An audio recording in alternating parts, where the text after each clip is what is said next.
Hello everyone, Evan&AudreyS here.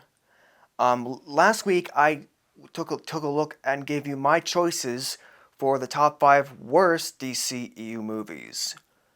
But now it's time to go the opposite side of the spectrum and go over my choices for the top 5 best DCEU movies.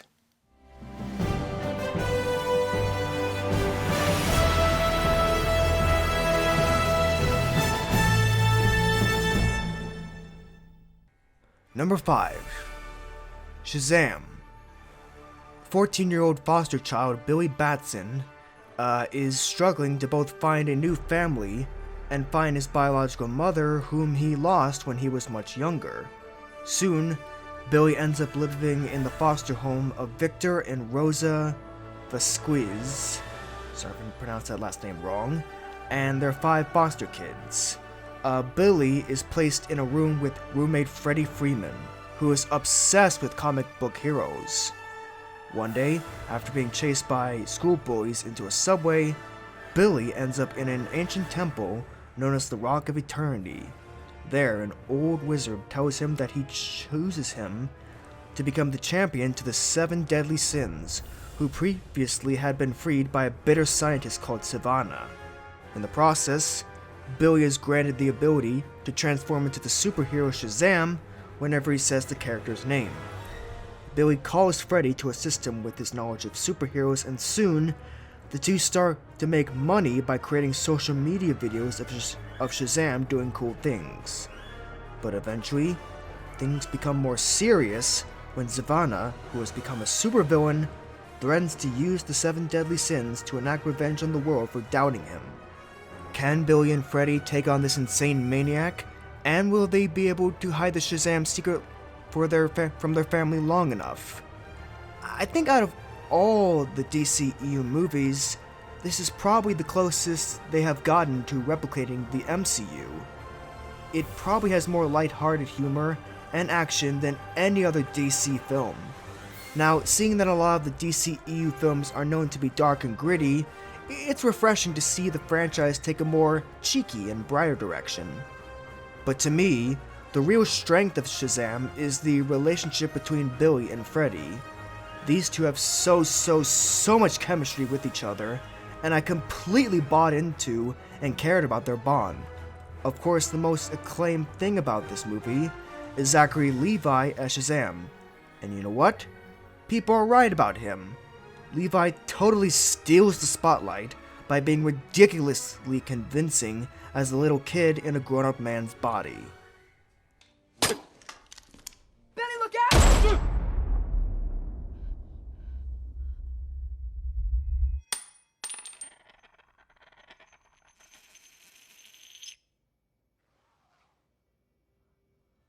Bullet immunity! You have bullet immunity! I'm bulletproof. Today is December 8th, and this is video proof of authenticity. Shoot him again. Oh, yeah. Here. Go. Both of you. Come on. Go to town.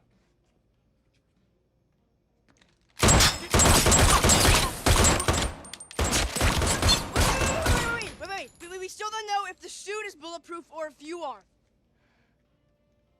Shoot him in the face. Shoot me in the face. In the face?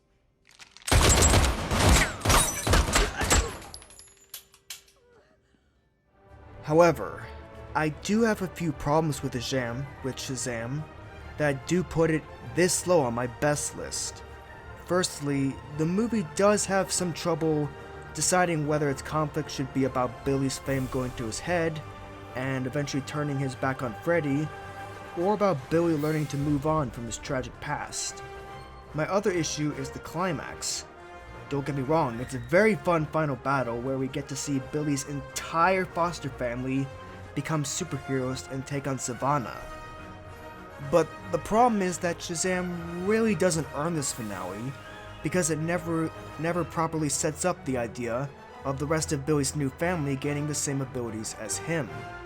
This means that this comes right out of nowhere. Still though, Shazam stands out as one of the more marvelly DC movies, with its likable bonds, lighter tone, and endearing performance from Zachary Levi. Number 4. Batman v Superman: Dawn of Justice. Set some time after the events of Man of Steel, this film is all about a developing rivalry between Superman and Batman, while the evil genius known as Lex Luthor schemes to unleash a monster called Doomsday onto the city. Now, just to be clear and honest, I am kinda surprised that this film ended up on my top 5 best list, since I did feel kind of bored at some parts. But according to how I calculate these rankings, it is what it is. Now, let's get the problems with Dawn of Justice out of the way first. The most criticized thing about it is the casting of Jesse Eisenberg as Lex Luthor.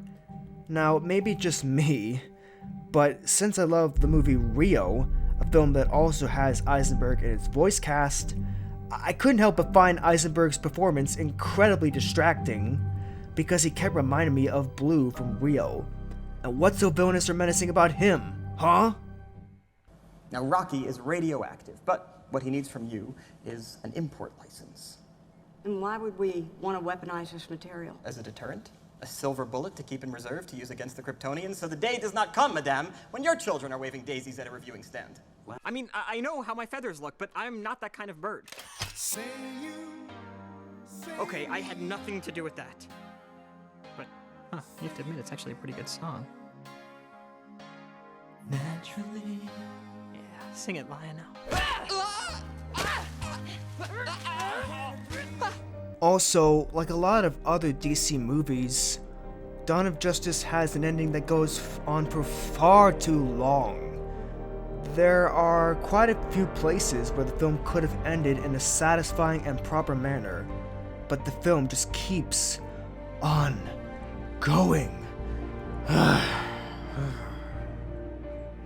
But okay, let's be fair now. What aspects of this film actually work? Well, Dawn of Justice does a pretty decent job at setting up moments of character growth that genuinely pays off. For instance, we get to see a flashback of Bruce Wayne's parents getting shot by a criminal, and later in the main story, when Batman is about to kill Superman, Superman says his mother's name to him, which is Martha. Apparently, Batman and Superman both have mothers named Martha, and this gives Batman a personal reason to reconcile with Superman. That is writing genius. I also think that Superman's sacrifice at the end of the movie does have some emotional weight to it, because the stakes feel high enough to warrant the death, and Superman does spend enough time with his loved ones to sell their laments effectively. Overall, Batman v Superman: Dawn of Justice isn't that great a film, but apparently there are a few redeeming factors that kind of make it worthwhile. Number 3.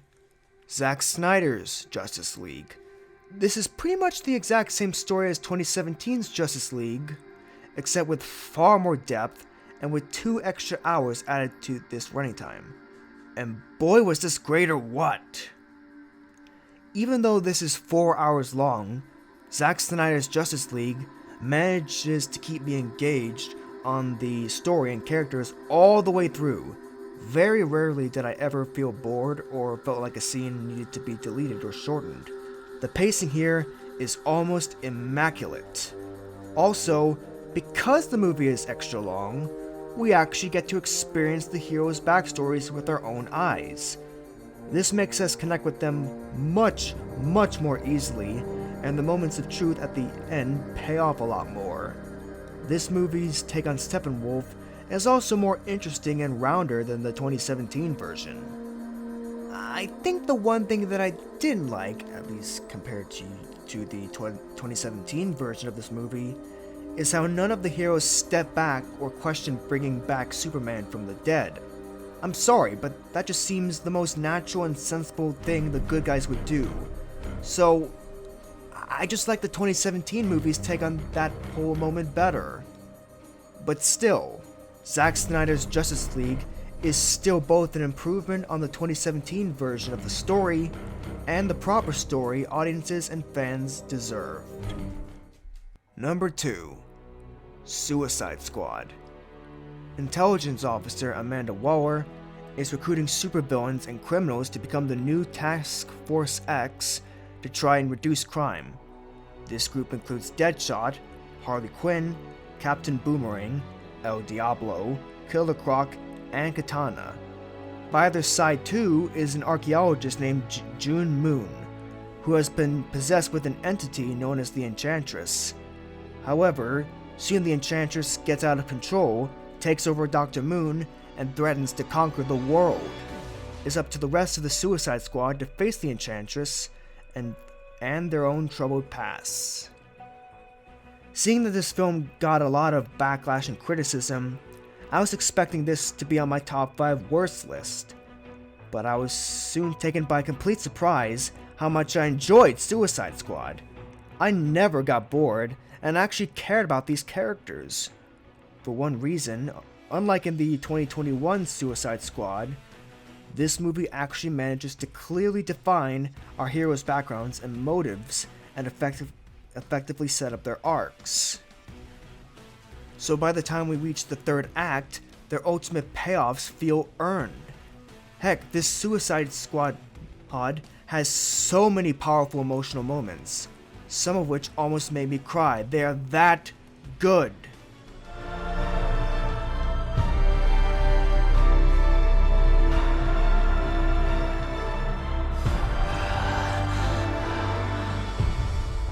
Please, Daddy, don't do it.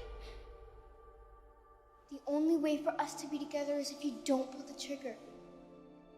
Daddy, I love you. Please, don't do this.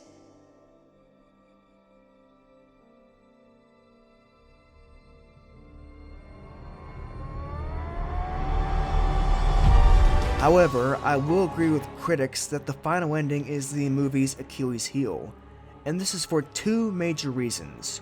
1. Just after the final battle with the Enchantress, Dr. June Moon ends up dead after being freed from the Enchantress's influence.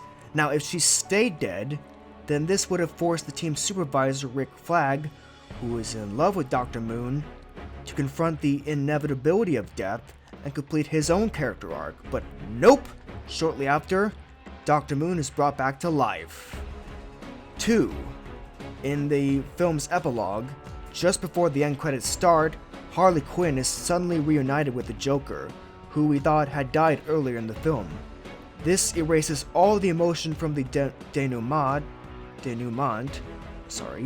and is clearly only there to cynically set up some sequel with Harley Quinn and Joker. It's ridiculous. But aside from the final ending, I really dug Suicide Squad. It's such a shame that it got trashed by critics, because I think it deserves far, far more praise and respect for what it manages to pull off. Number 1. Wonder Woman. Diana Prince is the princess of the kingdom of the Amazonian island, Themyscira. One day, her people meet World War I pilot Steve Trevor, who has been stranded on their island through a secret portal. After he helps them fight off the Germans, who are also coming through the portal, Steve tells the Amazonians that the Germans are planning on making a gas that can get into people's lungs even with a gas mask on. A concerned Diana secretly goes off with Steve to 1918 London to try and find out more about this gas plan and sabotage this evil plot. Soon, they will discover that the god of war Ares would be behind this plot. People say that Wonder Woman is the best DCEU movie ever made to date. And you know what? It's obvious what I'm going to say next. This film has every element that the DCEU needs to be great. It has a believable and engaging romance, a satisfying third act, and character growth that feels authentic and earned.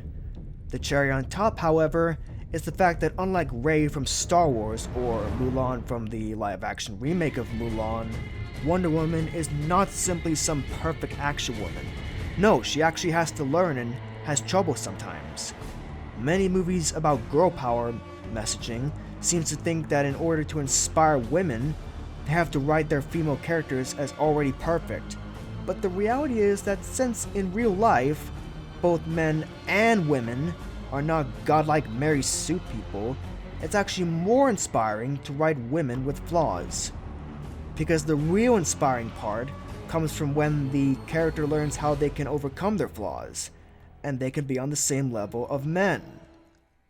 You know, I don't know whose crazy idea it was that being a very perfect character for a female or any lead whose idea it was, but whoever came up with that nonsensical idea should be locked up in Alcatraz for life.